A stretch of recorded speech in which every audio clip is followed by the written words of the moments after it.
तो पूरे देश में बुराई पर अच्छाई की जीत का पर्व दशहरा धूमधाम से मनाया जा रहा है। सबसे पहले आपको 5 तस्वीरें अलग अलग शहरों की दिखाते हैं। ये 5 तस्वीरें देखिए जिस तरीके से रावण दहन किया गया। प्रधानमंत्री नरेंद्र मोदी के संसदीय क्षेत्र वाराणसी में रावण दहन किया गया। तस्वीर देखिए, सोनभद्र की तस्वीर आपको दिखा रहे हैं, साथ ही दिल्ली की तस्वीर भी देखिए। पीएम मोदी दिल्ली के द्वारका में स्थित रामलीला मैदान में पहुंचे, यहां लोगों को संबोधित भी किया और धनुष पर तीर चढ़ाया और इसके बाद प्रत्यंचा को ताना और सीधा रावण की तरफ छोड़ा। यहां भी रावण दहन किया गया, लेकिन यहां 3 नहीं 4 पुतले थे। चौथा पुतला नारियों के प्रति जो बुरा भाव रखता है उसका जलाया गया। प्रतापगढ़ की तस्वीर आपको दिखा रहे हैं, यहां भी रावण के पुतले का दहन किया गया। कुशीनगर की तस्वीर देखिए, जहां रावण के पुतले का दहन किया गया। बुराई पर अच्छाई की जीत, असत्य पर सत्य की जीत हुई।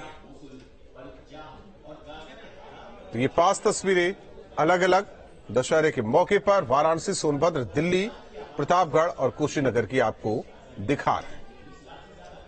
तो बुराई पर अच्छाई की जीत का पर्व दशहरा विजयदशमी धूमधाम से पूरे देश में मनाया जा रहा है।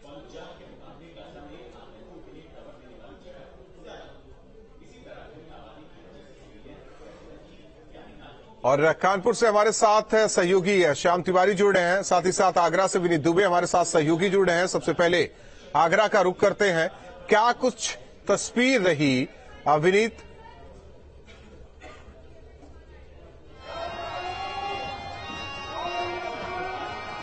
बिल्कुल राहुल, दशहरा पर्व पर हर तस्वीर आपको दिखा रहे हैं कि न्यूज स्टेट पर किस तरीके से आज बुराई के प्रतीक का अंत हुआ। आइए आपको ले चलते हैं आगरा की रामलीला ग्राउंड में और यहाँ पर आपको दिखाते हैं। सबसे पहले आपको मंच दिखाते हैं जहाँ पर इस समय मंचन किया जा रहा है। आप देख सकते हैं कि रावण और उसकी सेना जो है वो इस समय मंचन करती हुई नजर आ रही है। यह मुख्य मंच है जहाँ पर तमाम वीवीआईपी के साथ जो श्रद्धालु है वो यहाँ पर आएंगे। और अगर दाहिनी तरफ की बात करें तो लाखों की संख्या में जो श्रद्धालु आसपास के जनपद से आते हैं वो लोग यहाँ पर बैठते हैं। इसके बाद मैं आपको दिखाऊंगा इस रामलीला ग्राउंड में जो सबसे मुख्य आकर्षण रावण दहन से पहले होता है वो होता है आतिशबाजी का। और इस बार जो विशेष आतिशबाजी है वो अलीगढ़ के यहाँ पर मोहन है और आगरा के अजीज, इन 2 लोगों के बीच ये आतिशबाजी की प्रतियोगिता होगी। और यहाँ पर भी आप देख सकते हैं कि चाहे चंद्रयान की बात करें, भगवान श्री राम के जयकारे की बात करें, ये तमाम ऐसी झांकियां जो आपको नजर आएंगी। आइए आपको रावण दिखाते हैं। सबसे बड़ा यानी 100 फुट का जो रावण है वो आपको अपनी तस्वीर में दिखाई दे रहा होगा। एक भव्य तस्वीर रावण की यहाँ पे दिखाई दे रही है। 5 पीढ़ियों से एक मुस्लिम परिवार जो है वो इसको बनाते हुए नजर आता है। और यहाँ पर ये देखने को मिलेगा कि इस बार के रावण में खास बात यह है कि रावण जब दहन होगा, जब उसको तीर भगवान श्री राम का लगेगा तो वो हंसता हुआ नजर आएगा। साथ ही साथ उसकी आंखें जो है, जो पलक है वो भी आपको झपकती हुई नजर आ रही होंगी। ये खास बात इस रावण की है। और भव्य यहाँ पर एक रावण दहन की तस्वीर दिखाई देती है, बुराई के प्रतीक का दिखाई देती है। और प्रकाश जी हमारे साथ मौजूद है जो बरसों से इसका संचालन करते चले आ रहे हैं। इनसे एक बार बात करते, बहुत संक्षेप में जानना चाहेंगे क्या कुछ खास इस बार रावण की दहन के दौरान देखने को मिलेगा? नया देखने को ये मिलेगा, जो रावण का पुतला है उसकी दोनों पलक झपकेंगी और जो उसका जबड़ा है वो खुलेगा बंद होगा। रावण के पुतले में विशेषता ये है, आज 2 आतिशबाजों के बीच मुकाबला है। दोनों आतिशबाज नई है, एक अलीगढ़ से है, एक आगरा से है। उसमें अभी हमारे यहाँ G20 में जो दिखलाया गया है आतिशबाजी से वो दिखलाएंगे, जैसे भारत मंडपम में है, अंतरिक्ष है, इस तरीके की चीजों से आतिशबाजी दिखलाएंगे। कहाँ से आते हैं लोग, कहाँ से देखने आते हैं? मैं देख रहा हूँ काफी भीड़ हो रही है। लोग काफी दूरों से आते हैं, गांव से आते हैं, शहरों से आते हैं। ये आगरा की ये दशहरा पर्व बहुत ही खास और ऐतिहासिक माना जाता है। कितने बजे करीब रावण का दहन होगा? उससे पहले मैं देख रहा हूँ मंचन हो रहा है, उसके बाद अभी युद्ध भी होगा यहाँ पर। हाँ, अभी हे रावण की लीला हो रही है। हे रावण के मरने के बाद में रावण के लिए यज्ञ होगा, फिर युद्ध होगा, उसके बाद में आतिशबाजी का आयोजन होगा, उसमें मुकाबला होगा। जो आतिशबाज जीतेगा उसको प्रथम और द्वितीय पुरस्कार रामलीला कमेटी द्वारा दिया जाएगा।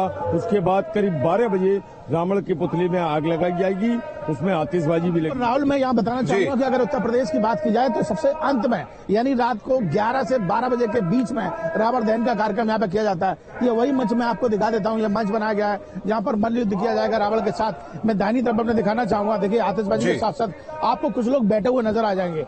पूरा जो रामलीला का परिसर है वो इस समय खचाखच भरा हुआ नजर आ रहा होगा। बहुत जूम करके दिखाया कि कैसे लोग जो हैं वो पहले से ही शाम से ही अपना स्थान घेर लेते हैं और लोगों के आने जाने का सिलसिला लगातार जारी है। हर कोई रावण के पुतले को इस समय उनके साथ सेल्फी लेना चाहता है, लेकिन कहीं ना कहीं एक भव्य आज के दिन के लिए यही कहा जाता है कि बुराई का अंत होता है, अच्छाई की जीत होती है। तो ऐसे तमाम लोग जो है, ये देखिए ये कलाकार जो है वो लगातार अलग अलग वेशभूषा अलग अलग रंग में आपको दिखाई देते होंगे। ठीक है विनीत, कानपुर की तस्वीर दर्शकों को दिखाते हैं। शाम, जरा कानपुर की तस्वीर दर्शकों को दिखाइए।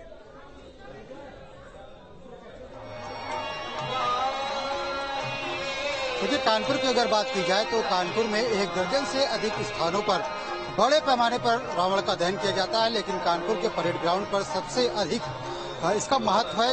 158 साल पुरानी ये रामलीला कमेटी है जो लगातार यहाँ पर दशहरे मेले का आयोजन करती आ रही है। आप तस्वीरों के माध्यम से देख सकते हैं कि यहाँ पर हजारों की संख्या में लोग पहुंचे हैं जो रावण का दहन यहाँ पर देखेंगे। उससे पहले यहाँ पर रामलीला का मंचन किया जाएगा और आज रामलीला के मंचन के दौरान रावण का वध होगा। राम और रावण की सेना के बीच में युद्ध होगा और उसके बाद रावण का वध होगा। उसके बाद ये जो पुतला है उसे दहन किया जाएगा और पुतला अब आपको बता दें बड़ा हाईटेक बनाया गया है। पहले जो एक सर है रावण के वो रिमोट के द्वारा उड़ाए जाएंगे और उसके बाद रिमोट कंट्रोल के द्वारा ही पुतले का दहन भी किया जाएगा।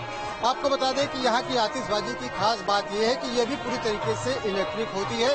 किसी भी बांस बल्ली का सहारा इस पर नहीं लिया जाता है और पूरी तरीके से इलेक्ट्रॉनिक तरीके से आतिशबाजी यहाँ पर की जाती है। आसमानी आतिशबाजी होती है और यहाँ का जो दशहरा मेला है उसे देखने के लिए कानपुर ही नहीं कानपुर के आसपास के जिलों के लोग भी आते हैं। हजारों की संख्या में लोग यहाँ पर पहुँचते हैं और संदेश बिल्कुल साफ है कि जिस तरीके से भगवान श्री राम ने रावण का वध किया था और बुराई पर जीत हासिल की थी, बुराई पर अच्छाई की जीत का परचम लहराया था, उस संदेश को लोग याद रखें। यही वजह है कि हर साल दशहरे मेले का आयोजन होता है और बड़ी संख्या में लोग इसमें शिरकत करते हैं और ये संदेश अपने घरों में लेकर के जाते हैं, अपने साथ लेकर के जाते हैं कि अहंकार किसी का भी जिंदा नहीं रहता, अहंकारी व्यक्ति का हमेशा नाश होता है। और इसी तरीके का नजारा जैसा हम आपको कानपुर के परेड ग्राउंड में दिखा रहे हैं, कानपुर की तमाम रामलीला कमेटियों में ऐसा ही नजारा। लेकिन यहाँ की खास बात यह है कि आप देख रहे हैं कि पूरा ग्राउंड पूरी तरीके से भर चुका है। यहाँ पर अब लोगों को पैर रखने की जगह भी नहीं बची है। तमाम जो कुर्सियां हैं वो ऑक्युपाइड हो चुकी हैं। इसके अलावा लोग बड़ी संख्या में अंदर खड़े और उतनी ही बड़ी संख्या में बाहर भी लोग खड़े हुए हैं, यानी कि भीड़ बहुत ज्यादा है और सुरक्षा व्यवस्था को भी व्यापक इंतजाम किए गए हैं। बाकायदा CCTV कैमरे लगाए गए हैं परिसर में। इसके अलावा पुलिस बल की तैनाती सुनिश्चित की गई है। साथ ही साथ ड्रोन कैमरों के जरिए भी नजर रखी जा रही है क्योंकि ये जो इलाका है इसे बेहद संवेदनशील माना जाता है और यहाँ पर निश्चित आबादी के लोग रहते हैं। ऐसे में कोई गड़बड़ी ना हो इसका विशेष रूप से ध्यान रखा जा रहा है। साथ ही साथ आप देख सकते हैं कि यहाँ पर जो भीड़ आई है वो कहीं न कहीं एडजस्ट होने का प्रयास कर रही है और थोड़ी ही देर बाद आप जो मंच देख रहे हैं मंच में मंचन शुरू हो जाएगा। जो कलाकार हैं वो मंचन करेंगे। ठीक है, एक तरफ रामलीला का इंतजार और दूसरी ओर रावण दहन का इंतजार। मेरठ का रुख करते हैं, अभिषेक हमारे साथ सहयोगी जुड़े हुए हैं। अभिषेक, क्या दृश्य, क्या आंखों को सुकून देने वाला, या ये कहें छोटे छोटे बच्चे जिस तरीके से उन्हें दिखाया भी जाता है और बताया भी जाता है कि आखिर दशहरा क्यों? हाँ, देखिए मैं आपको तस्वीरें पहले दिखा दूं। मैं मेरठ कैंट की रामलीला में हूं और आप यहां देख सकते हैं कि तीनों पुतले खड़े हैं रावण, मेघनाथ और कुंभकर्ण का। एक सिंबॉलिक है बुराई पर अच्छाई की जीत के लिए। लेकिन ये देखिए कि अरेंजमेंट बहुत अच्छे हैं और पब्लिक जो बच्चों को जो हमारा कल्चर है उससे अवगत कराने के लिए तमाम फैमिलीज यहाँ पर हैं। आप पीछे तक देखिए कई इसमें विंडोज बनाई गई हैं, अलग अलग ब्रैकेट्स हैं जिसमें लोग बैठे हुए हैं। ये VIP लॉन्ज है लेकिन इसके पीछे आप देखिए खचाखच। और ये 5 बजे से लोग यहाँ अपने बच्चों के साथ आए। सबसे बड़ी बात यह है कि माना जाता है कि सोशल मीडिया और TV की दुनिया में अब रामलीला वगैरह में भीड़ नहीं आती, लेकिन ऐसा नहीं है।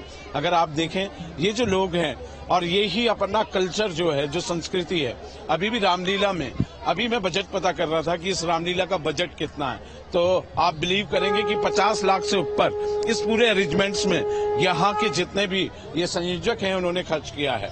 तो रामलीला भी अब सस्ती नहीं रह गई है, क्योंकि हाईटेक हो गई है और हाईटेक होने की वजह से उसका खर्चा भी बढ़ रहा है। आप ये देख सकते हैं जो लॉन्च बनाई गई हैं, लगातार इसमें अभी भी भीड़ आ रही है। मेरठ में ये जो कैंट की रामलीला है, यहाँ पर जो पुतला दहन होता है वो 10 और 10:30 बजे के बीच में होता है, और यहाँ से बाहर जो ये सदर बाजार की लेन है, ये सदर बाजार का एरिया है, वहाँ पूरा मेला भी लगाया गया है। वो इस नजरिए से कि मेले हमारी संस्कृति के प्रतीक हैं। और ये जो रामायण है, अब आप ये देखिए जो सांस्कृतिक कार्यक्रम है यहाँ स्टेज पर वो शुरू किए गए हैं, और ये बहुत भव्य तरीके से ये कल्चरल प्रोग्राम, ये सरस्वती वंदना है जो अब कार्यक्रम यहाँ पे मेरठ में स्टार्ट हो रहा है। इस सरस्वती वंदना के बाद रामलीला का फाइनल मंचन होगा, जिसमें राम रावण युद्ध होगा, लक्ष्मण को मेघनाथ युद्ध होगा, और ये सारे रामलीला के मंचन आज दशहरे के दिन होते हैं। आप ये देखिए कि कहाँ से ये स्टेज बहुत बड़ी बनाई गई है, और इसमें ये तमाम सारी चीजों को ठीक है कलाकारों को। अभिषेक, वक्त कम है, लखनऊ की भी तस्वीर देखना जरूरी, दर्शकों को दिखाना जरूरी।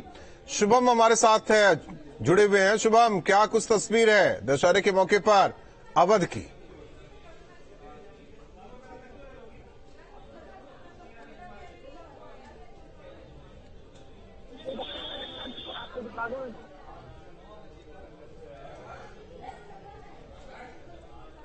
तो तस्वीरें आपको दिखा रहे हैं। हालांकि कहीं रावण का दहन, कहीं इंतजार किया जा रहा है, कहीं रात 11 से 12 बजे के बीच रावण दहन, और उससे पहले जो रामलीला कमेटियां हैं वहां मंचन किया जा रहा है, मंच पर मंचन किया जा रहा है।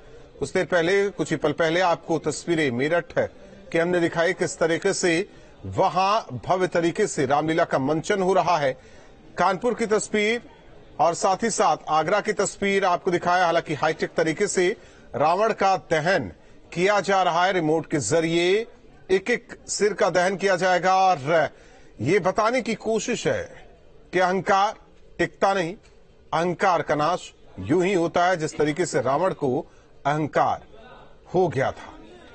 तो तस्वीरें अलग अलग हिस्सों से, जिस तरीके से उत्तर प्रदेश के अलग अलग हिस्सों से, देश के अलग अलग हिस्सों से विजयादशमी के मौके पर, दशहरे के मौके पर न्यूज स्टेट आपको वो तस्वीर दिखा रहा है। तो देखिए किस तरीके से कई जगह पर रावण दहन कार्यक्रम, तो कई जगह पर इंतजार किया जा रहा है रावण दहन को लेकर।